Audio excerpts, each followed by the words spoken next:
back to what you and I had started to talk about, and where I got really enthusiastic before we started, because right now I have a young friend. She's about 9 years old. Her mother tongue is Swahili.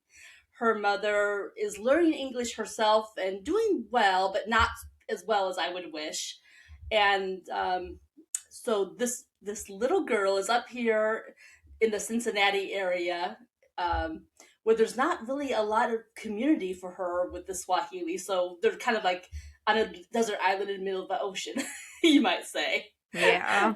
And so recently I volunteered to help her improve her English ability to write, ability to read, and found that she was an interesting mix because on some levels her reading skills were age appropriate, and some of her reading understanding was less than her current age appropriate.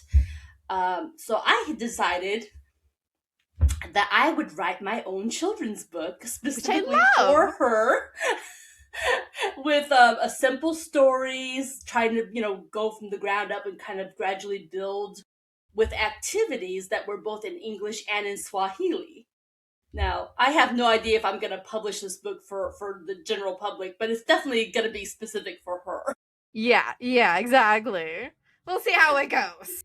Well, exactly. I mean, if it's really good, I might share it, because there's probably other little boys and girls out there who could probably use something like that, but I don't know. Me neither.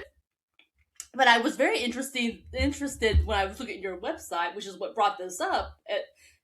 You have quite a number of children's books, including, where is it at? Because I was very impressed by this.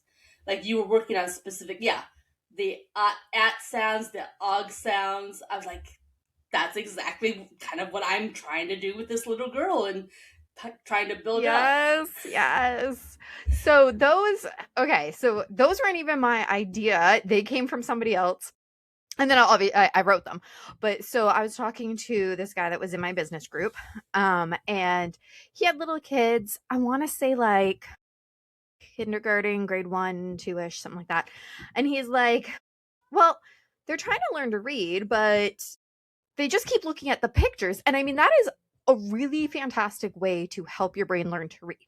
But for his circumstance, like what he was looking for his kids, was easy books where there wasn't pictures to kind of cheat off of, even though it is a strategy. Don't get me wrong, it's totally a strategy, just not the one he was looking for at that time. So I was like, I could maybe try something like that. So I started with like, what is easy and what do kids like? Well, kids like cats. At is easy. So that's where that one came from. And so each page it just builds. So I can't remember exactly off the top of my head because it's been a little while, but it was like, here is a cat in a cat in a hat with a rat. Like, and it kept just adding to the sentence with another at word. So that way it was just building on it. And the covers of the books have the cheat. So it's not that the cheat isn't there, it's that they draw the picture to go along with the words, because I mean, kids love being creative too. Right. So they can kind of cheat. You use the strategy. I don't want to say cheat. They use the strategy of pictures, but from the front. So there'd be like a cat, a rat, a bat, a hat. Same with the dog. So it was a frog on a log and a dog went for a jog. That is adorable. There's so many og sounds and you don't even think about it until you start doing it.